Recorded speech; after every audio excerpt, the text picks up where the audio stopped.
नमस्कार मित्रांनो. अ, मागे आपण जो एक व्हिडिओ बघितला होता किंवा बघितला असेल तुम्ही, की त्याच्यामध्ये मी तुम्हाला सांगितलं होतं, की फंडामेंटल आणि टेक्निकलमध्ये काय फरक आहे. तर त्यात मी तुम्हाला सांगितलं होतं, की फंडामेंटल एनालिसिस शिकायला सोपं आहे, पण एनालाइज करायला अवघड आहे. आणि टेक्निकल एनालिसिस हे शिकायला थोडंसं अवघड आहे, परंतु एनालिसिस करणं सोपं आहे.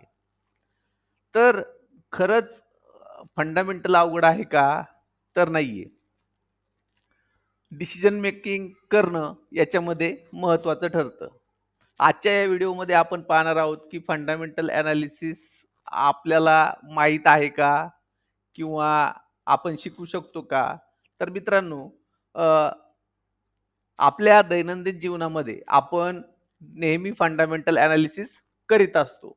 फक्त आपल्याला ती गोष्ट मला फक्त एक रिपीट करायची किंवा माहीत करून द्यायची.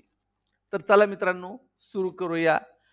मागच्या वेळी तुम्हाला सांगितलंय फंडामेंटलची जी सीरीज चालू केली होती त्याच्यामध्ये तुम्हाला मी सांगितलं होतं, की फंडामेंटलमध्ये खूप सारे क्रायटेरिया असतात आणि त्यासाठी मी तुम्हाला वधू आणि वर यांचं उदाहरण देऊन ते एक्सप्लेन केलं होतं, की कशाप्रकारे वेगवेगळे क्रायटेरिया असतात आणि हे वेगवेगळे क्रायटेरियामुळं काय होतं, की आपल्याला अ, त्याच्यामध्ये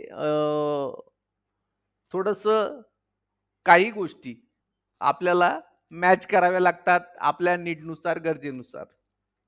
किंवा कुठेतरी आपल्याला कॉम्प्रोमाईज करावं लागतं. तर अ, जरी याच्यामध्ये खूप साऱ्या गोष्टी असल्या तरी जसं की फंडामेंटलमध्ये तुम्ही बघा की इंडस्ट्री कंपनीचं एनालिसिस करायचं, ग्रोथचं एनालिसिस करायचं, इंडस्ट्रीचं एनालिसिस करायचं, इकॉनॉमिकल एनालिसिस करायचं. त्याच्याबरोबर फायनान्शियल एनालिसिस, इन्फ्लेशन रेट, गव्हर्नमेंटच्या पॉलिस्या या सगळ्या गोष्टींचं एनालिसिस करावं लागतं. परंतु आपण आपल्या दैनंदिन जीवनामध्ये खूप वेळा फंडामेंटल एनालिसिस करीत असतो. उदाहरण द्यायचं झालं तर समजा आपल्याला एखादं नवीन घर घ्यायचं असतं. प्रत्येकजण आपल्या ज्या आयुष्यामध्ये एकदा तरी घर खरेदी करीत असतो. आता समजा तुम्हाला नवीन घर खरेदी करायचं असेल, तर अशा वेळी आपण काय-काय करतो? तर सगळ्यात पहिले आपण आपलं बजेट बघत असतो, की आपल्याकडे बजेट किती आहे आणि त्या बजेटनुसार आपण काय करतो, की ते घर आपण घेऊ शकतो किंवा नाही. तर या गोष्टी आपण पाहत असतो. आता त्याच्यानंतर घर समजा आपण तिथं प्रत्यक्ष जाऊन बघतो. मग आपल्याला घरामध्ये किती एरिया आहे, जागा किती आहे, रूम किती आहे, रूमची साईज किती आहे. तर या गोष्टी बरोबरच आपण ते घर कोणत्या एरियात आहे, त्याला रस्ता आहे का, तिथं पाण्याची सोय आहे का, त्याचबरोबर लाईटची सोय आहे का, गॅस कनेक्शन आहे का, सांडपाण्याची सोय आहे का, त्यानंतर दैनंदिन जीवनाच्या वापराच्या ज्या गोष्टी आहे, भाजीपाला, किराणा किंवा पिठाची गिरणी, या गोष्टी देखील आपण पाहतो, की जवळ आहे का? मुलांसाठी शाळा जवळ आहे का? किंवा आपण जिथं काम करतोय त्या ठिकाणापासून घर किती लांब आहे? तर या सगळ्या गोष्टी आपण पाहत असतो. तर अ, हे काय झालं, तर एक प्रकारे काय झालं फंडामेंटल आणि या सगळ्या गोष्टींमध्ये सगळ्याच गोष्टी आपल्या मॅच होतात का? तर नाही होत. मग इथं आपण काय करतो, काही गोष्टींसाठी कॉम्प्रोमाईज करतो. फंडामेंटल एनालिसिसमध्ये पण आपल्याला त्याच प्रकारे काही गोष्टींमध्ये कॉम्प्रोमाईज करावं लागतं. आता याच्याबरोबर जर लक्झरी होम असतील, तर लक्झरी होममध्ये पण बघा काही गोष्टी पार्किंगची सोय, सिक्युरिटीची सोय, त्याच्यानंतर त्याच्यामध्ये लिफ्ट आहे का? त्याच्यानंतर पॉवर बॅकअप आहे का? म्हणजे जनरेटर वगैरे किंवा इतर काही सोय आहे का? तर अजून लक्झरी पाहिजे असेल, तर मग तिथं स्विमिंग पूल आहे का? जिम आहे का? जॉगिंग ट्रॅक आहे का? तर या सगळ्या गोष्टी पाहिल्या जातात. आणि या प्रकारे या गोष्टी पाहणं म्हणजे काय आहे, तर एक प्रकारे फंडामेंटल एनालिसिस करत असतो. आता समजा आपल्याला एखादी नवीन कार घ्यायची असेल, तर तरी देखील आपण काय करतो, तर सगळ्यात पहिले आपण बजेट बघतो, की आपल्या बजेटमध्ये कोणती कार आहे. थोडंफार त्याच्यामध्ये आपण 19-20 करतो.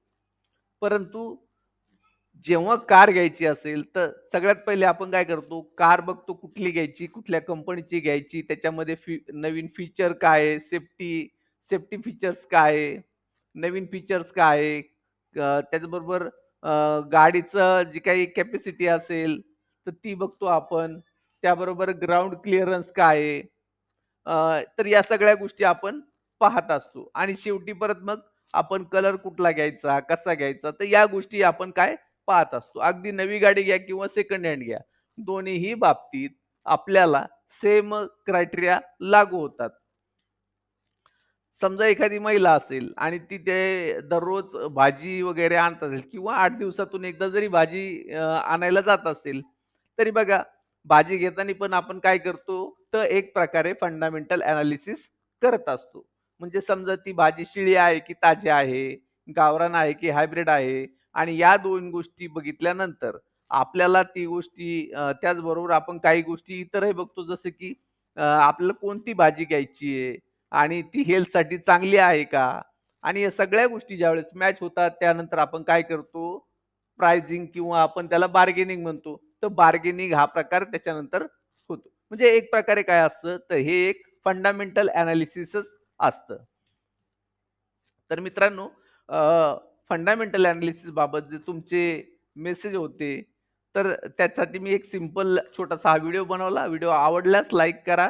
थँक जय हिंद.